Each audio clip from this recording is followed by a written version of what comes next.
घुमारवीं में आयोजित कार्यक्रम के दौरान नेता प्रतिपक्ष जयराम ठाकुर ने प्रदेश सरकार पर तीखा हमला बोला है। उन्होंने कहा कि सरकार के 3 साल पूरे होने के बावजूद मुख्यमंत्री के पास ना तो ऐसी 3 जन कल्याणकारी योजनाएं हैं जिन्हें जनता के सामने गिनाया जा सके और ना ही ऐसे 3 ठोस फैसले हैं जो आने वाले समय में हिमाचल प्रदेश का भला कर सके। जयराम ठाकुर ने आरोप लगाया कि मौजूदा सरकार लोगों के हित में फैसले नहीं ले रही है, जिसका सीधा असर आम जनता पर पड़ रहा है। उन्होंने कहा कि सरकार के कार्यकाल में हजारों लोगों को नौकरियों से निकाला गया और 2000 से अधिक संस्थानों को बंद कर दिया गया, जिससे प्रदेश में बेरोजगारी और असंतोष बढ़ चुका है। नेता प्रतिपक्ष ने कहा, विकास और जनहित के बजाय सरकार बदले की राजनीति में उलझी हुई है।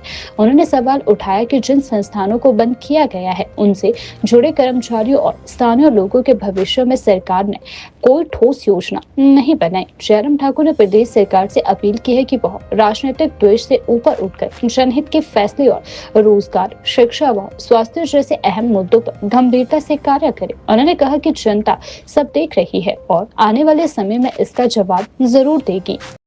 पहले तो मैं यही जानना चाहते कि अगर मुख्यमंत्री घुमारवीं आए थे, क्या करके गए? मैंने जानकारी तो ली नहीं ज़्यादा, लेकिन मेरा ये मानना है कि यहाँ पर वही योजना है जो भारतीय जनता पार्टी की सरकार के दौरान शिलान्यास हुए थे। अगर बिल्डिंग पूरी हो करके यहाँ पर बन करके तैयार हुई तो उसका उद्घाटन किया होगा। नया क्या किया? और यहाँ की ही नहीं, पूरे हिमाचल प्रदेश की अगर मैं बात कहूँ, 3 साल का कार्यकाल किसी सरकार के लिए, काम के लिए बहुत बड़ा होता है।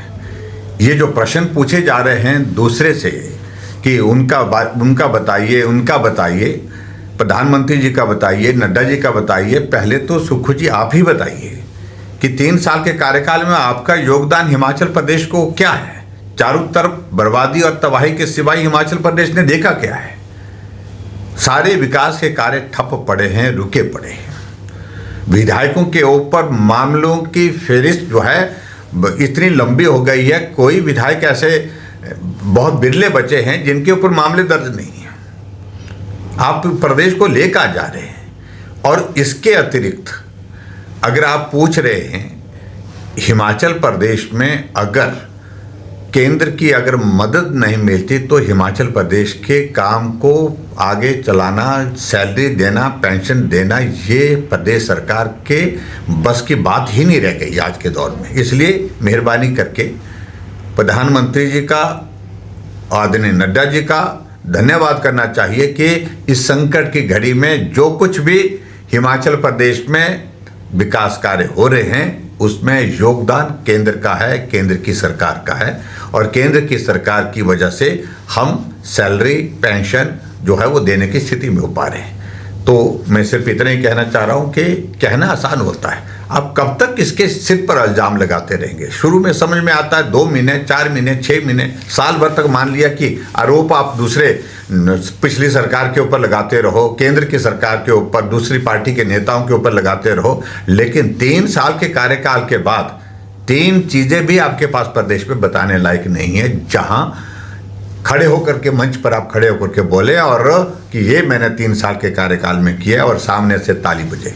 एक ताली नहीं बजती है, ये सच्चाई है, ये हकीकत है 3 साल के कार्यकाल की।